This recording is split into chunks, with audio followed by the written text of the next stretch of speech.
जय श्री कृष्ण।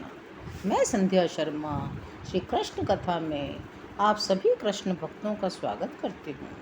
शिशुपाल शाल्व एवं पौंड्र के निधन के उपरांत अपने मित्र शाल्व की मृत्यु का बदला लेने के लिए एक अन्य मूर्ख दुष्ट राजा जिसका नाम दंतवक्र था, श्री कृष्ण को मारना चाहता था। वह इतना उत्तेजित हो उठा कि बिना अस्त्र शस्त्र और बिना ही रथ के युद्ध भूमि पर उपस्थित हो गया। एकमात्र उसके पास उसका शस्त्र क्रोध था, जो अपनी चरम सीमा पर था। वह अपनी भुजाओं में केवल एक गदा धारण किए हुए था। वह इतना शक्तिशाली था, उसके हिलने पर सभी को धरती के कांपने का अनुभव होता था। श्री कृष्ण ने उसे अत्यंत तीव्रता पूर्वक आगे बढ़ते देखा।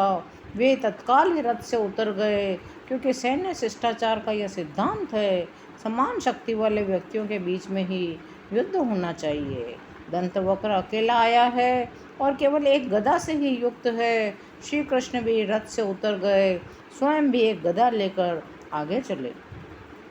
दंतवक्र, जो करुष का राजा था, अपनी दृढ़ता के साथ, अपनी गदा के साथ दृढ़ता पूर्वक खड़ा हो गया और कृष्ण से कहने लगा, कृष्ण, यह अत्यंत प्रसन्नता की बात है और शुभ अवसर है।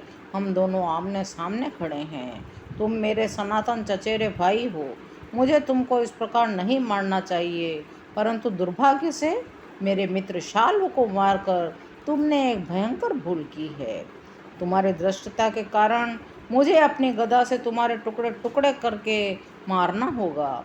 यद्यपि तुम मेरे संबंधी हो, तथापि तुम मूर्ख हो, हमारे सबसे बड़े शत्रु हो।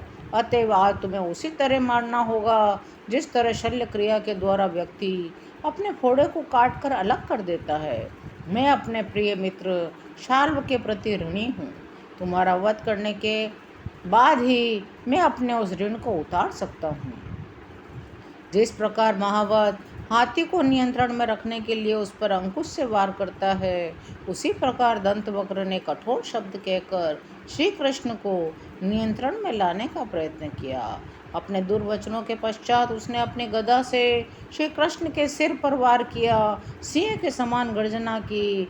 दंतवक्र ने अपनी गदा से कृष्ण पर यद्यपि जोरदार वार किया था, तथापि श्री कृष्ण एक इंच भी नहीं हिले, न उन्होंने तनिक भी दर्द का अनुभव किया।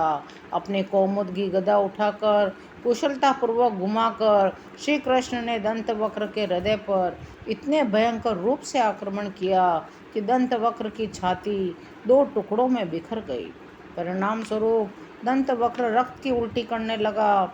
उसके केश तितर बितर हो गए। अपने हाथ एवं पैरों को फैलाकर वह धरती पर गिर पड़ा।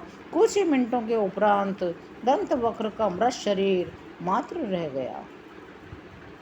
दंतवक्र की मृत्यु के पश्चात शिशुपाल की मृत्यु के समय की ही भांति वहां उपस्थित सभी व्यक्तियों की उपस्थिति में उस असुर में से एक दिव्य ज्योति का सूक्ष्म कण निकला और आश्चर्यजनक रूप से भगवान श्री कृष्ण में समा गया। आज की कथा यहीं विराम लेती है। यदि आपको श्री कृष्ण कथा सुनने में आनंद आ रहा हो तो चैनल को लाइक, शेयर और सब्सक्राइब कीजिए। कमेंट में जय श्री कृष्णा अवश्य लिखिए। जय श्री कृष्णा।